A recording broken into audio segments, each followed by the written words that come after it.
Good afternoon. Today I am going to explain the fuels principle of management, a remuneration of persons.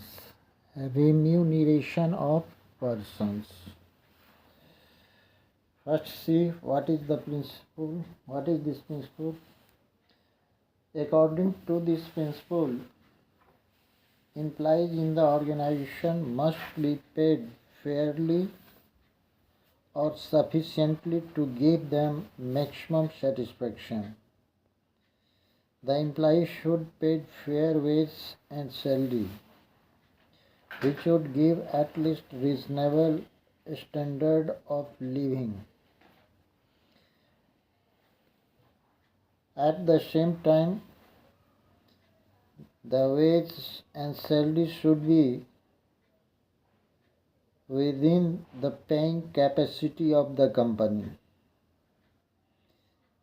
At the time of determining fair wage, the company must consider first financial capacity of concern, second by keeping in mind the minimum wage act of government, and third wage and salary paid by the competitor. इस principal fair remuneration principal के अनुसार organisation के employees को का payment fair होना चाहिए और sufficient होना चाहिए, जो एम्प्लॉइज़ को मैक्सिमम सेटिस्फेक्शन दे।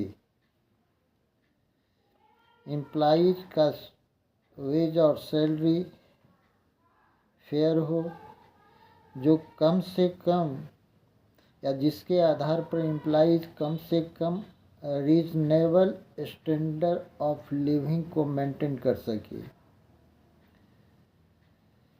फेयर वेजेज और सैलरी कंपनी के कैपेसिटी के अंदर होना चाहिए और इतना होना चाहिए जिससे कंपनी पेमेंट कर सके। At the time of determining fair wage, company को चाहिए कि वो अपने फाइनेंशियल कैपेसिटी को ध्यान में रखे, कंसीडर करे। सेकेंड, गवर्नमेंट के मिनिमम वेज पॉलिसी को कंसीडर करे। और थर्ड,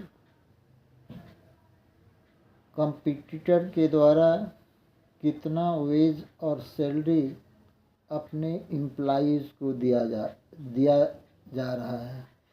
इन तीन चीज़ों को, इन तीन फैक्टर्स को कंसीडर करते हुए कंपनी को अपने एम्प्लॉइज़ के लिए रिम्यूनरेशन डिटरमाइन करना चाहिए, फिक्स करना चाहिए। Now see the positive effect of this principle. यदि कंपनी इस प्रिंसिपल को फॉलो करती है तो इसका क्या फ़ायदा होता है। First, employees get motivated. Second, devotion and commitment of employees. यदि company principle of remuneration of person को फॉलो करती है, अप्लाई करती है, तो फर्स्ट इससे एम्प्लॉइज मोटिवेटेड होता है। सेकेंड, एम्प्लॉइज का डिवोशन और कमिटमेंट इम्प्रूव करता है। There are some consequences of violation of this principle.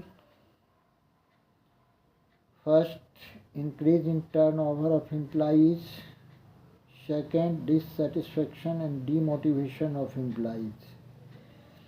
यदि कंपनी के द्वारा इस प्रिंसिपल को फॉलो नहीं किया जाता है, डिसऑबे किया जाता है, तो इसके क्या परिणाम हो सकते हैं।